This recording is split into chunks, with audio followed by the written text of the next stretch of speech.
Yeah, there's a couple things about this story that are not adding up. 2 plus 2 is not equaling 4, but we'll get into that here in a second. But give me some engagement on this. Help me beat this YouTube algorithm.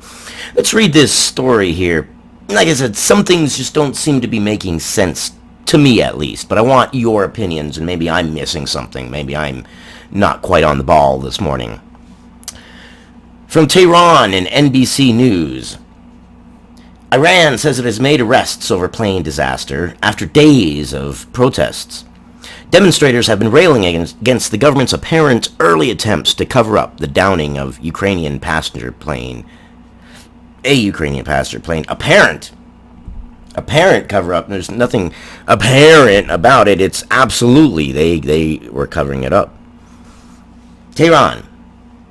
Iran's judiciary said Tuesday that it had arrested an undisclosed number of suspects involved in the accidental downing of a Ukrainian passenger plane that killed all 176 souls aboard last week. Suspects, those missiles are not going to be cheap, so it's not going to be like suspects like, well, we think you did it. It's going to be, we know you did it, because trust me, those missiles are not going to be $2 missiles that you can just lose and not notice. The announcement came after days of protests shook Iran, with demonstrators railing against the government's apparent early attempts to cover up the downing of the plane. 30 people were arrested during the demonstrations. Judicial spokesperson Gholam Hossein Esmaili said, if I butcher that name, I apologize, in a press conference Tuesday. Esmaili gave no further details on the number of those arrested in connection with the downing of the passenger jet, and did not reveal their names or professions. Now, this is where it gets a little bit like, what? He also said the plane's black box had been taken to France. Okay, he said the black box had been taken to France. He said it's there. It's in France. For the data to be read, and that more information would be released. However, France's Bureau of Aviation Investigation has confirmed to NBC that they haven't gotten the black box, nor do they expect to get a black box. Okay, wait a second. Esmaili's saying they arrested people and they sent the black box to France already. Okay, that doesn't bode very well. Canada's Transportation Safety Board had said Monday that the black boxes were damaged and remained in Iran, which I'm sure they remained in Iran. And you know what? We might not ever even see them. Iran might pull I don't know where it went. I don't know where they're. We sent them to France. And then France will be like, no, you didn't. And then Iran will be like, yeah, we did. You see what I mean when I say that politics in today's day and age, even international politics between world leaders, has delved and gone down into this playground politics. The same rules and the same attitudes that apply on your middle school or elementary school playground apply here. We sent the black box. No, you didn't. No, Right. Tehran initially had denied that a missile had struck the plane. Yeah. Iran, what are you doing? You're digging yourself deeper into this hole, and then it looks like you're going to start crawling out by saying, okay, okay, we admit it. And then you crawl deeper into the hole by saying, yeah, we sent the black box, but you didn't send the black box. It's damaged. It's in Iran. You guys know you made a huge mistake. You're trying to save face by what? Burying your head in the sand? That doesn't work. You're making things worse for yourselves.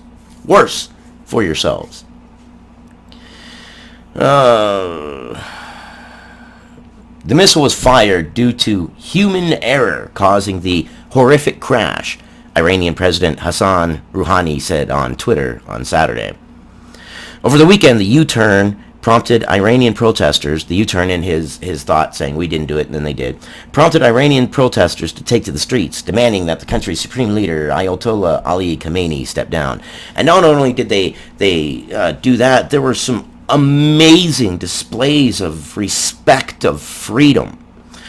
People were refusing to step on the flags of America and Israel that were purposely put on the ground in order for people to step on as a sign of disrespect.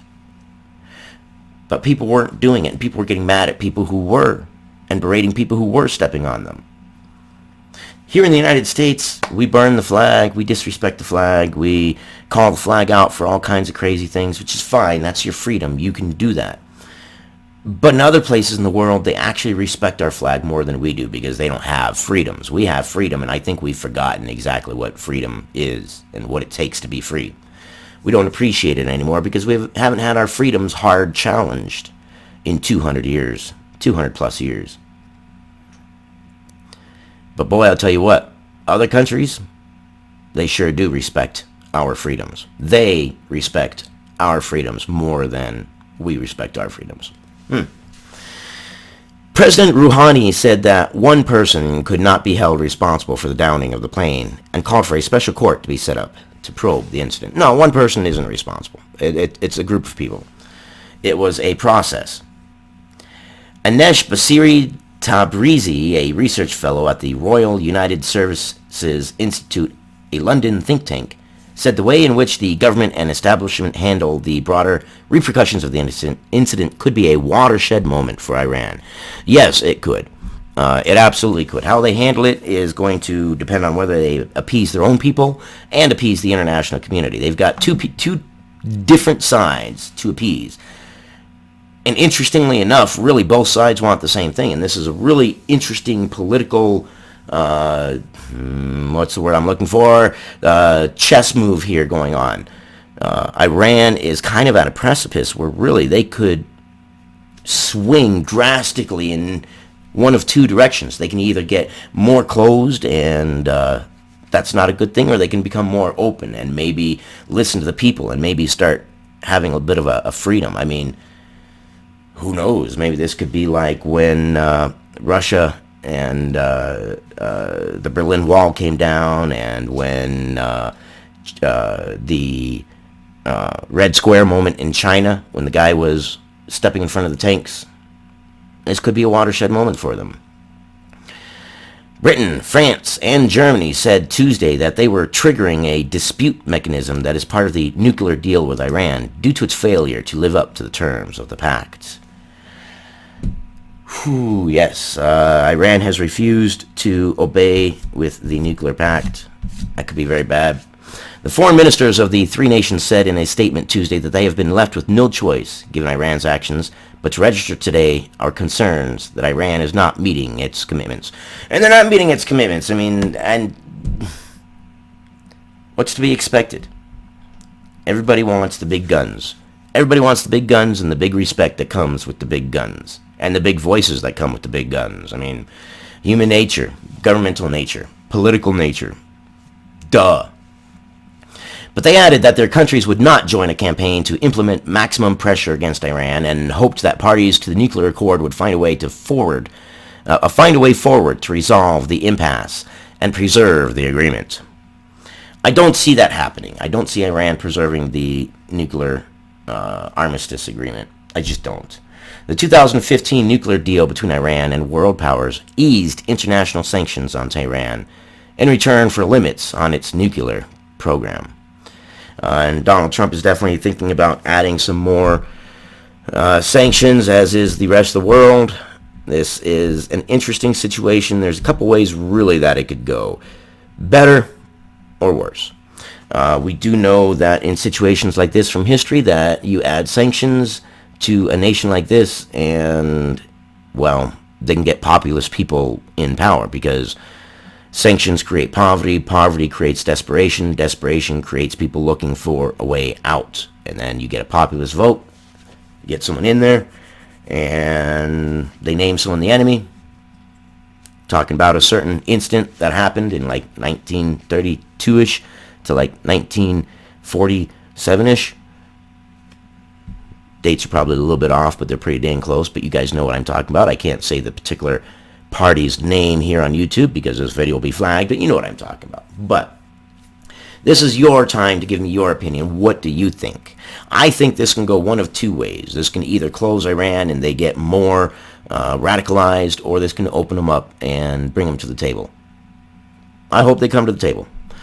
But give me your opinions. That's what I got on this one. I love you guys. Like, comment, subscribe, all that really good stuff. You know what to do. I'll see you guys on the next one.